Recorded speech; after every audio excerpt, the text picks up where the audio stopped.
Welcome to How Do They Afford That, the podcast that peeks into the financial lives of everyday Australians. I'm Michael Thompson. I'm a writer and the co-host of the podcast Fear and Greed Business News.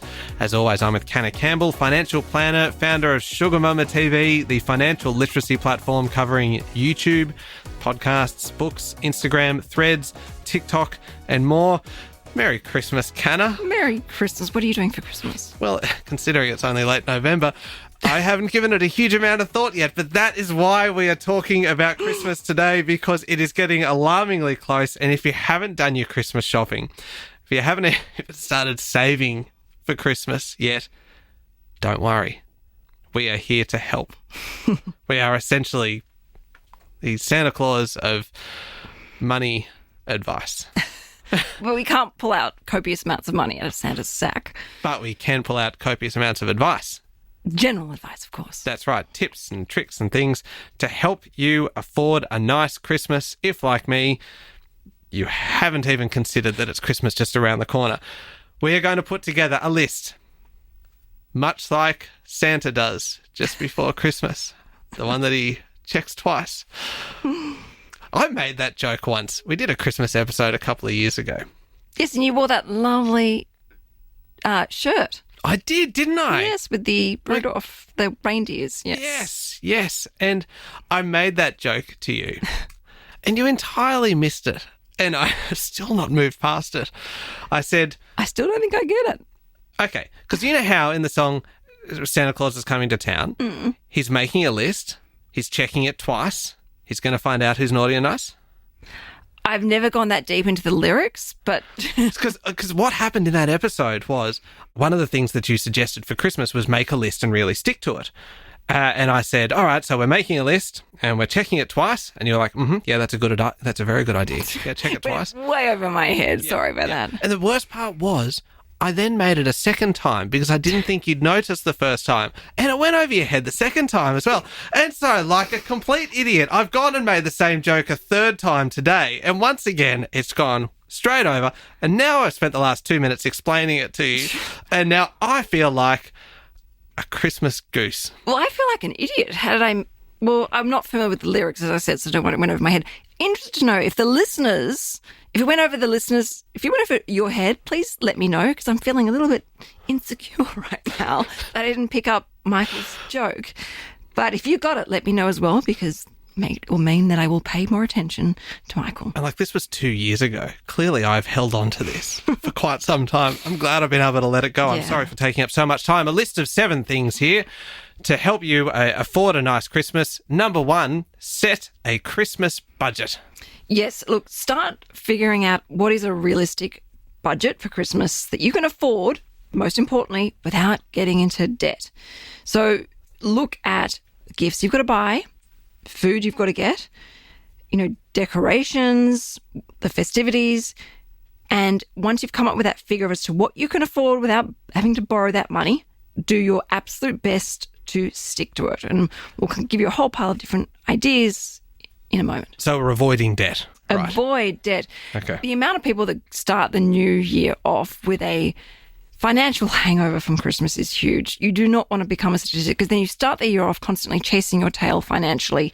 And before you know it, it's July and you're still trying to pay off that debt from Christmas. And before you know it, Christmas is back again. Okay, so that's a fairly straightforward one. Just sit down, figure out what it is that you're going to need, how much it's going to cost, and how much you can afford to spend. Yes. And it's not too late to do that, is it? No, not at all. I like that. You're making me feel better. And look, you may have to come up with a couple of sacrifices to help come up with that money. But, by looking at your budget, you'll be able to do that. Item number 2 on our list. I had so many list-related jokes that I was going to make today. Just all of my material is wasted. Number 2 is prioritising gifts with impact. So we mentioned kind of gifts being part of the budget as you're going through. Yeah. They don't need to cost a fortune, do they? Because you can make these gifts have more sentimental value than actual financial value. Exactly. Things that are homemade, they don't have to cost a fortune. One of the best Mother's Day gifts I got from Tom was a video. he got the kids he made a video with all of himself and the kids talking to me. And it was the most beautiful thing. Like I even have tears just thinking about it. Of course, that cost absolutely nothing. Just shot on his phone, and it was amazing that Tom actually managed to put together the video because he's like technologically challenged, particularly with a phone. I love how you're talking about something that really touched you, and you managed to sneak in a little crack at Tom's technical well, if abilities. You know Tom, you know that he dishes it out to me 24/7. So, look, so get creative. You know, make something, or it can be an act of service. You know, writing someone a poem or a letter. Those are really priceless, valuable things that not only are appreciated, but they're something you can hold on to. Yeah. And they solidify the bond and the connection and the relationship you have with that person. So, you know, think about photo albums, and maybe you could restore someone's photo album or put together a photo album. Or you could, you know, like make a video like Tom did. Or you could, you know, say, okay, all right, the first Tuesday of every month, like when we record, you could say, okay, well, I'm going to come over and clean your house, or I'm going to do an hour's worth of laundry. Or I've spoken about previously, you know, if you've got a friend that's got kids, go, you know what, my Christmas present to you is 2 hours a month of babysitting, or 3 hours a fortnight of babysitting. Those things are really appreciated. Yeah. And really kind and really thoughtful, rather than just another scented candle. Don't get me wrong, I love a scented candle if you're thinking of giving me one. But they are really lovely, kind, thoughtful gifts. Can I ask you, though, on this, should you talk to the recipient, say it's family members, say it's extended family members that you're going to be giving this to, should you give people a heads up that, hey, this year I'm doing something a little bit different. I want to give everybody gifts with meaning rather than just... Because otherwise, if you have written, say, a poem or something like that, or given them a voucher for babysitting and things like this, and they've gone and spent like $200 on scented candles, it's going to be a little bit awkward, isn't it? I think communication is key.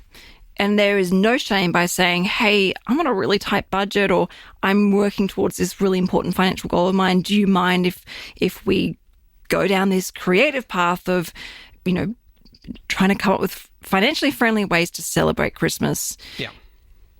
If that person really loves you unconditionally, they will embrace that and they'll say, yes, of course. And I've said this before, sometimes that breaking of the ice and owning it and saying, you know what, things are tight. Do you mind if we do this? Everyone just goes, yes. Thank God. Yeah. Thank goodness someone said that. Someone else has actually raised this, because probably at the moment, everyone is in the same boat. Exactly.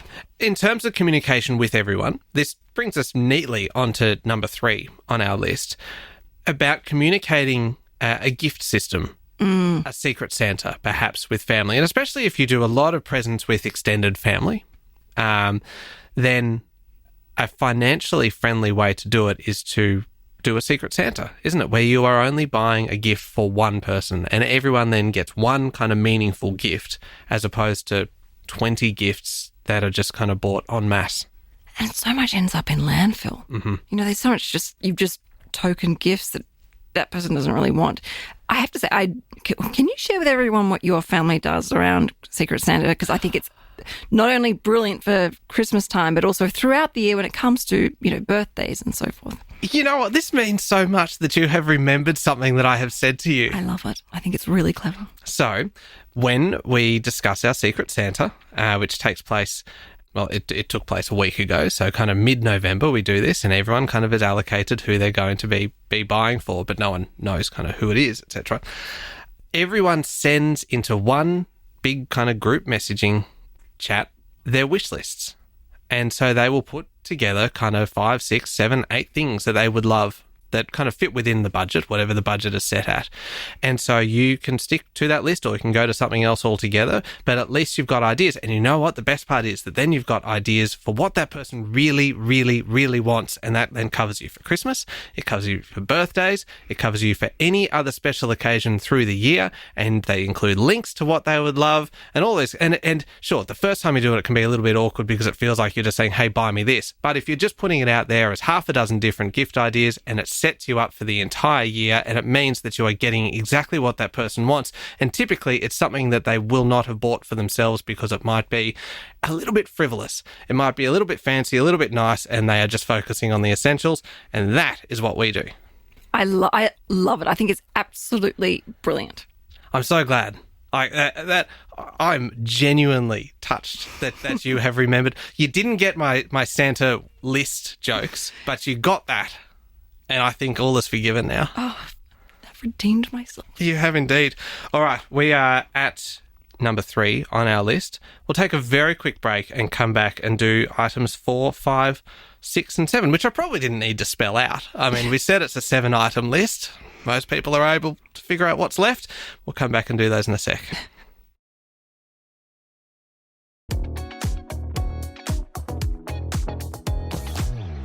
Canna, we are talking all things Christmas today, and I really did miss an opportunity to wear a Christmas shirt, didn't I? I know. I was looking forward to seeing that delightful reindeer, lovely, colourful shirt of yours.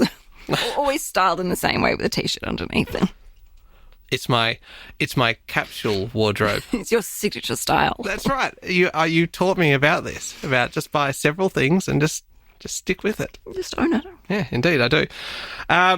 And I ignore the judgment.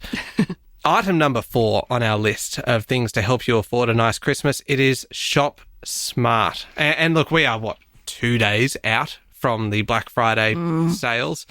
Now is the time to be doing your shopping, right? Yes. So, you know what? There is a sale on, I think, every 3.5 weeks. There's constant sales. Do not pay full price. You don't need to. But, shop smart. So use, cash rewards, shop back, buy things on sale, create a wish list. You can also use apps that let you know when things have gone on sale or they're potentially low in stock. Be strategic when you're shopping so you can make the most of those sales. The rewards programs, I know a lot of people who love their Qantas frequent flyer points and they will redeem them to all of their Christmas shopping then. You mentioned obviously Black Friday and there's the other one that's after Black Friday. Cyber Monday. Cyber Monday. Mm-hmm. And, so many times with so many websites, you sign up to their newsletter and you get 10% off your first order. That is a great way of saving money or getting free shipping or whatever the offer may be. And do your research online. Like, planning and preparation is key. Search where is the best place to buy it, and what, shipping and how long it will take to arrive. Look for those deals. And again, don't forget to stick to your list, what your budget is. Because obviously this is going to help reduce the risk or the likelihood of those impulsive buys that don't fit in the budget.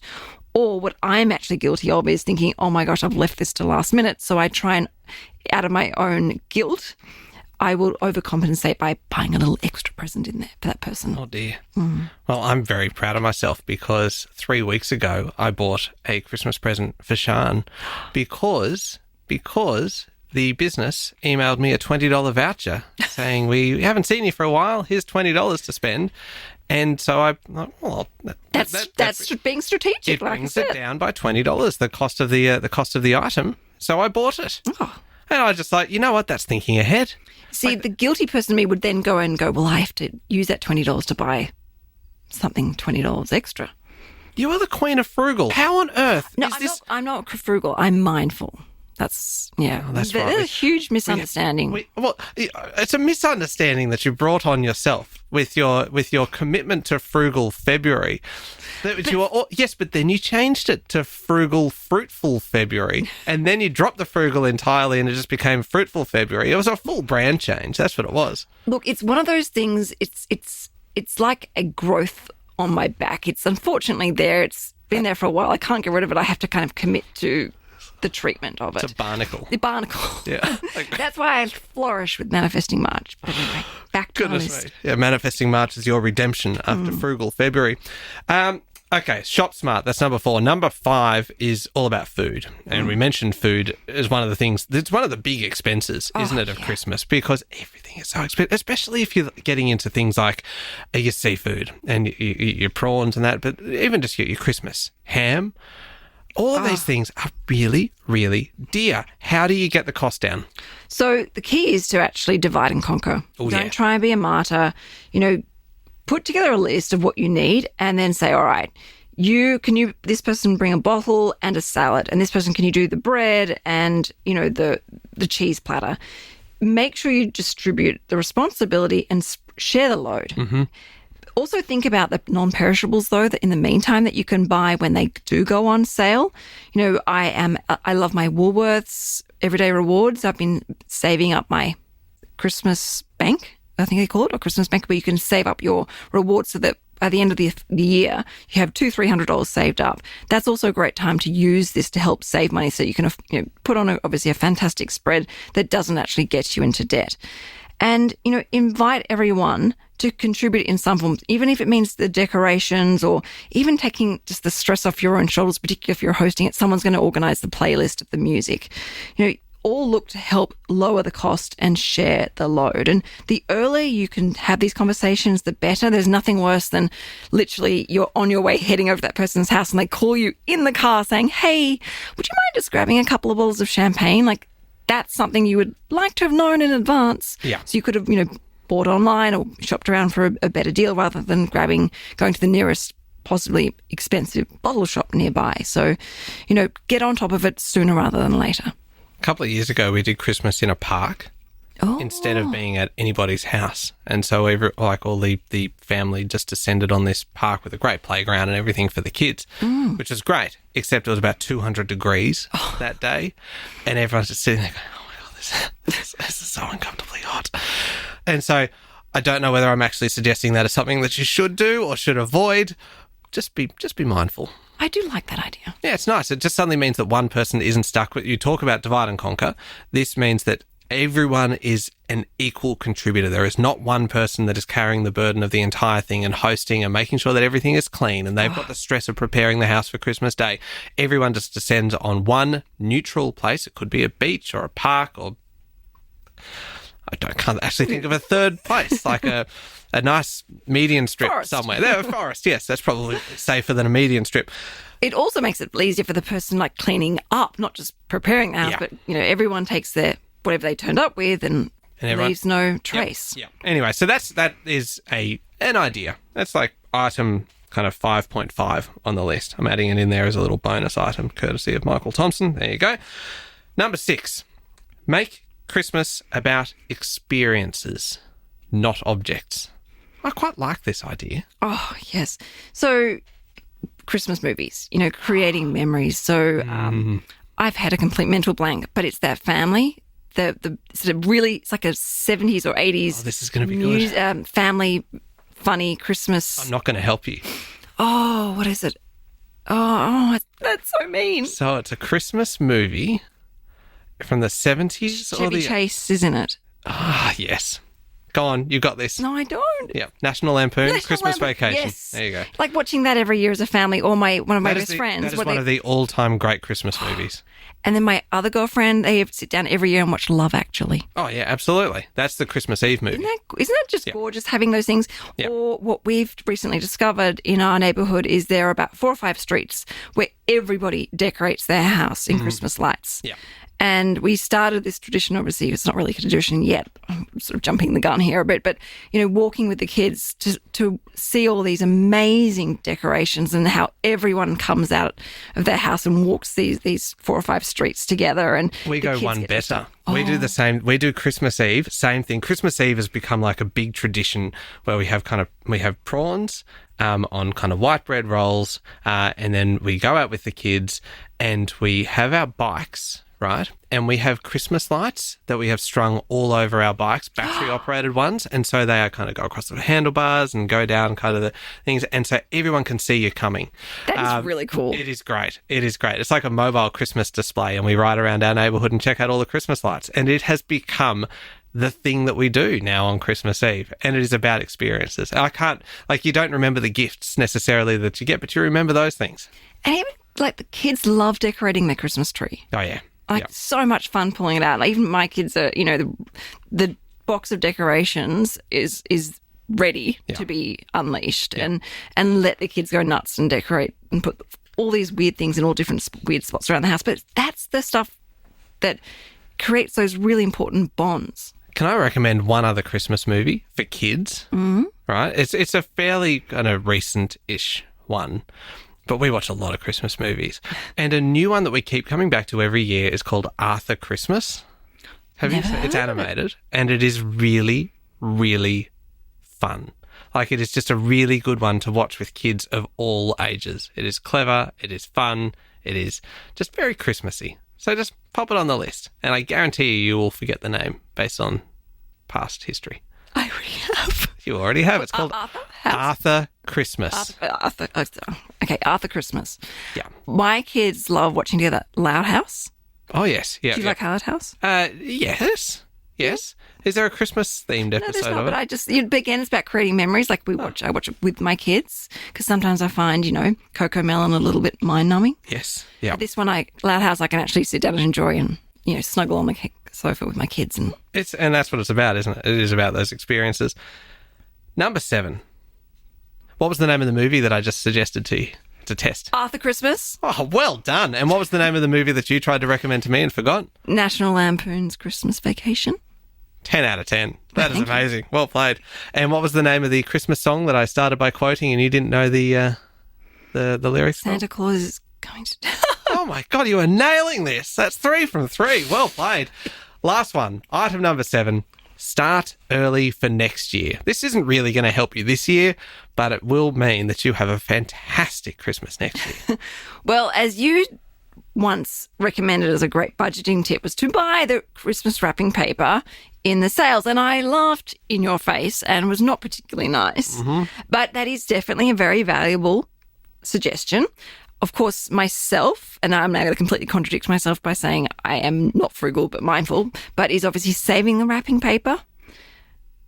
To watch kids. No, don't wrap like that. Just peel the sticky tape off. That's the way of saving money, and of course reducing landfill and thinking of our important, beautiful planet. And of course, buying wrapping paper that's brown, because you can buy large amounts of that, which does wrap and look beautiful with some Australian native flowers for decorations. I love that this is the same person who said, I'm not frugal, like 8 minutes ago. I can be creative. I'm selectively frugal in a creative manner. But, start thinking in advance about what you want to buy. If you see something you think, gosh, that's a beautiful gift, that person would really love that. Don't hold back in potentially buying it earlier in the year, because your future self will thank you. Oh, how about a great tip that I heard, right, from some friends who love Christmas and love Christmas decorations. You go into, how they have like Christmas shops that pop up kind of 6 weeks before Christmas. Go in there on the last day when they are closing, and they close like a week after Christmas when they're just they've had a big sellout of all of it. Go in on the last day in the last hour of trade.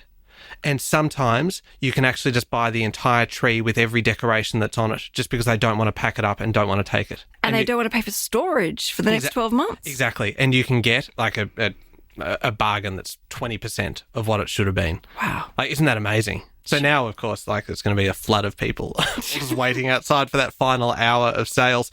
All right, that's a good list. 7 items. Set a Christmas budget, prioritise gifts with impact, implement a secret Santa system with family and friends, shop smart, food, get everybody contributing, make Christmas about experiences, and then start early for next year.